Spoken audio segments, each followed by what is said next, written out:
मित्रों, भगवान श्री कृष्ण ने जन्म मथुरा में लिया, पले बड़े वो गोकुल में और राज उन्होंने द्वारका पर किया। पर एक सवाल जो हम सबके मन में अक्सर आता है वो ये है कि जिस भव्य और दिव्य नगरी को स्वयं भगवान श्री कृष्ण ने बसाया था वो समंदर में क्यों समा गई, वो कहां गए और इसके बाद भगवान श्री कृष्ण का क्या हुआ। इन्हीं सवालों का जवाब जानेंगे हम मिलकर आज की इस वीडियो में। नमस्कार और स्वागत है आपका द डिवाइन टेल्स पर एक बार फिर। मित्रों, द्वारिका नगरी श्री कृष्ण की कर्म भूमि के नाम से भी विख्यात है। महाभारत में वर्णित कथा के अनुसार भगवान श्री कृष्ण ने जब कंस का वध किया तब जरासंध ने प्रण लिया कि वो कृष्ण और यदुवंशियों का समूल नाश कर देगा और जब भी जरासंध को अवसर मिलता तो वो मथुरा और यदुवंशियों पर दावा बोल देता। उसका अत्याचार रुकने का नाम ही नहीं ले रहा था।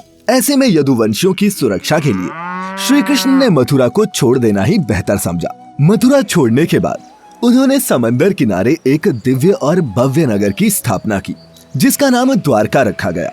यहाँ आने के बाद वो अपने प्रियजनों के साथ सुकून से जीवन यापन करने लगे। फिर वक्त का पहिया घूमा और लगभग 36 वर्ष तक कुशलता पूर्वक राज्य का संचालन करते हुए एक दिन अचानक उनके देह त्यागने के बाद वैभवशाली द्वारका नगरी भी समंदर में समा गई। मित्रों, पौराणिक ग्रंथों में इस घटना से संबंधित दो कथाओं की जानकारी प्राप्त होती है। पहली माता गांधारी का श्री कृष्ण को दिया गया श्राप और दूसरी कथा है ऋषियों द्वारा श्री कृष्ण के पुत्र सांब को दिए गए श्राप की। महाभारत का युद्ध समाप्त होने के बाद महर्षि व्यास के शिष्य संजय ने जब गांधारी को ये बताया कि पांडव अपने साथियों और द्रौपदी सहित हस्तिनापुर आ चुके हैं तो उनको बड़ा मानसिक कष्ट हुआ। फिर भी किसी तरह उन्होंने अपने मन को संभाला। लेकिन जब उन्हें ये बात पता चली कि पांडवों के साथ भगवान श्री कृष्ण भी हैं, तो वह तिलमिला उठी और उनका मन प्रतिशोध के लिए लालायित हो उठा। उन्होंने श्री कृष्ण को श्राप देते हुए कहा, अगर मैंने अपने आराध्य की सच्चे मन से आराधना की है और निस्वार्थ भाव से पतिव्रत का पालन किया हो तो जिस प्रकार मेरे कुल का नाश हुआ है बिल्कुल वैसे ही तुम्हारी आंखों के सामने तुम्हारे कुल का भी नाश हो जाएगा। तुम्हारी ये आलीशान द्वारिका नगरी तुम्हारे सामने समंदर में डूब जाएगी। गांधारी के इतना कहने के पश्चात श्री कृष्ण मुस्कुराए और बोले, माता, मुझे इसी आशीर्वाद की प्रतीक्षा थी। मैं आपके इस श्राप को सहर्ष स्वीकार करता हूँ। और इसके बाद वो द्वारका की ओर प्रस्थान कर गए।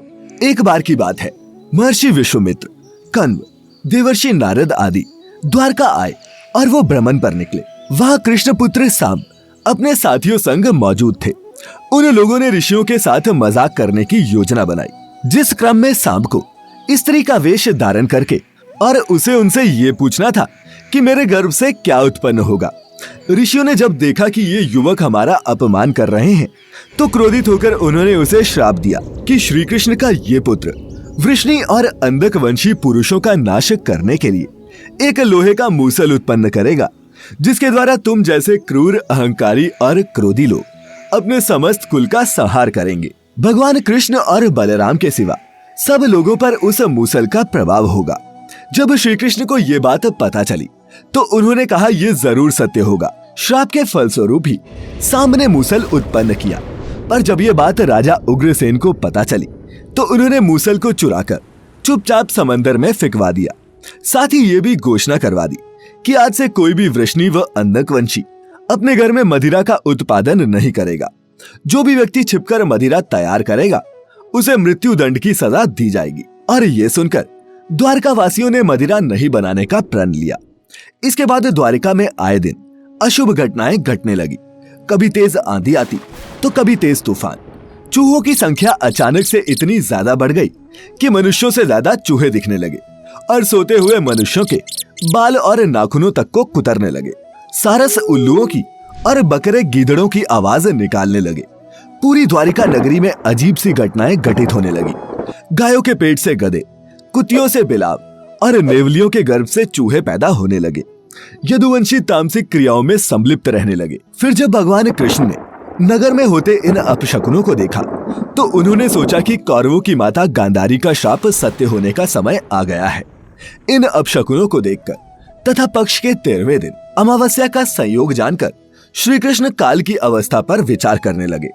उन्होंने देखा कि इस समय वैसा ही युग बन रहा है जैसा महाभारत के युद्ध के समय बना था। और फिर गांधारी के श्राप को सत्य करने के उद्देश्य से श्री कृष्ण ने यदुवंशियों को तीर्थ यात्रा करने की आज्ञा दी। भगवान कृष्ण की आज्ञा से सभी राजवंशी समंदर के तट पर प्रभास तीर्थ आकर निवास करने लगे। प्रभास तीर्थ में रहते हुए एक दिन जब अंधक व वृष्णिवंशी आपस में वार्तालाप कर रहे थे, तभी सात्यकी ने आवेश में आकर कृतवर्मा का उपहास और अनादर कर दिया। कृतवर्मा ने भी कुछ ऐसे शब्द मुख से निकाल दिए जिनसे सात्यकी का क्रोध 7वें आसमान पर पहुंच गया और उसने कृतवर्मा का वध कर दिया। ये देख अंधक वंशियों ने सात्यकी को चारों ओर से घेर लिया और उन पर आक्रमण कर दिया। इस दृश्य को देखकर श्री कृष्ण के पुत्र प्रद्युम्न उनकी सहायता के लिए दौड़े। सात्यकी और प्रद्युम्न अकेले ही मोर्चा संभाल रहे थे, लेकिन अंधक वंशियों की संख्या अधिक होने के कारण उन्हें पराजय का सामना करना पड़ा और अंत में वो उनके हाथों मारे गए। अपने पुत्रों की मृत्यु से श्री कृष्ण को अत्यधिक क्रोध आया और उन्होंने एक मुट्ठी घास उखाड़ ली। जैसे ही घास हाथ में आती वह लोहे का मूसल बन जाती। मित्रों, ऋषियों द्वारा दिए गए श्राप के कारण ही ऐसा हो रहा था। मूसल इतना ज्यादा शक्तिशाली था कि उसके एक ही वार से किसी का वध हो सकता था और इस प्रकार यदुवंशी आपस में ही युद्ध करके मरने लगे। श्री कृष्ण के देखते ही देखते साम, चारुदेशन, अनिरुद्ध और गद की मृत्यु हो गई। इसके बाद श्री कृष्ण का रौद्र रूप देखने को मिला और उन्होंने सभी सूरमाओं का वध कर डाला। अंत में श्री कृष्ण और उनके सारथी दारुक ही शेष बचे। भगवान कृष्ण ने दारुक से कहा, तुम इसी क्षण हस्तिनापुर जाओ और अर्जुन को सारी घटना विस्तार से बताकर उसको यहाँ ले आओ। दारुक ने उनकी आज्ञा का पालन भी किया। इसके बाद श्री कृष्ण बलराम को उसी स्थान पर रहने के लिए कहकर अपने महल वापस लौट आए और पिता वसुदेव को सारी घटना से अवगत कराया, जिसको सुनकर उन्हें बहुत दुख हुआ। श्री कृष्ण ने अपने पिता से बोला कि जब तक अर्जुन नहीं आ रहा तब तक स्त्रियों की रक्षा का दायित्व आप संभालिए, क्योंकि वन में बलराम प्रतीक्षारत है। मैं उन्हीं के पास जा रहा हूँ। नगर में स्त्रियों की चीख पुकार मचनी शुरू हो गई। ऐसे में श्री कृष्ण ने स्त्रियों को सांत्वना देते हुए कहा कि घबराइए मत, अर्जुन आने वाले हैं और वे सब संभाल लेंगे। इतना कहकर वे वन की ओर चल पड़े। जब कृष्ण वन में पहुंचे तो देखा कि बलराम जी समाधि में लीन हैं। अचानक ही उनके मुख से एक सफेद रंग का सर्प निकला और समंदर की ओर चला गया। मित्रों, वो कोई सामान्य सर्प नहीं था, क्योंकि उसके हजारों मस्तक थे। और इतना ही नहीं, समुद्र ने स्वयं प्रकट होकर उस शेषनाग का अभिवादन किया। कुछ ही देर में बलराम ने अपने शरीर को त्याग दिया। श्री कृष्ण उस सूने वन में अकेले विचरण करते हुए गांधारी के श्राप के बारे में चिंतन करने लगे और अपनी इंद्रियों को संयमित करते हुए महायोग की अवस्था में धरती पर लेट गए। तभी जरा नामक एक शिकारी अपने शिकार की तलाश में वहां आ पहुंचा। दूर से उसे लगा कि वहां कोई हिरन है और उसने बाण चला दिया, परंतु जब वह अपने शिकार को पकड़ने के लिए आगे बढ़ा तो वहां श्री कृष्ण थे। ये देखकर उसे बड़ा पछतावा हुआ। भगवान ने उस शिकारी को आश्वासन दिया और स्वयं परम धाम चले गए, जहाँ कई मुनि और देवताओं ने उनका भव्य स्वागत किया। फिर वो शिकारी हस्तिनापुर गया और पांडवों को पूरी घटना की जानकारी दी, जिसे सुनकर पांडव बड़े दुखी हुए। दूसरी तरफ अर्जुन भी द्वारका पहुंच गए थे। वहां की स्थिति देखकर उनके मन को बड़ा क्षोभ हुआ। श्री कृष्ण की रानियों ने जब अर्जुन को देखा तो उनकी आंखों से भी अश्रु की धारा निकल पड़ी। इस दृश्य को देखकर अर्जुन की आंखें भी नम हो गई। वहां का पूरा माहौल ही शोकमय हो गया। वसुदेव भी वहीं उपस्थित थे। उन्होंने अर्जुन को श्री कृष्ण का संदेश बताते हुए कहा कि द्वारिका नगरी समुद्र में डूबने वाली है, इसीलिए आप नगर वासियों को लेकर किसी सुरक्षित स्थान पर चले जाएं। वसुदेव जी की बातें सुनकर अर्जुन ने दारुक से सभी मंत्रियों को बुलाने के लिए कहा। मंत्रियों के आते ही अर्जुन ने कहा कि मैं सभी नगरवासियों को यहाँ से इंद्रप्रस्थ ले जाऊंगा, क्योंकि शीघ्र ही इस नगरी को समंदर अपने में समा लेगा। इसके बाद सभी मंत्री तुरंत अर्जुन की आज्ञा के पालन में जुट गए। अर्जुन ने वह रात श्री कृष्ण के महल में ही बिताई। अगली सुबह श्री कृष्ण के पिता वसुदेव जी ने भी प्राण त्याग दिए। अर्जुन ने विधि विधान से उनका अंतिम संस्कार किया। वसुदेव जी की पत्नी देवकी, भद्रा, रोहिणी व मदिरावी चिता पर बैठकर सती हो गई। इसके बाद अर्जुन ने प्रवास तीर्थ में मारे गए समस्त यदुवंशियों का भी अंतिम संस्कार किया।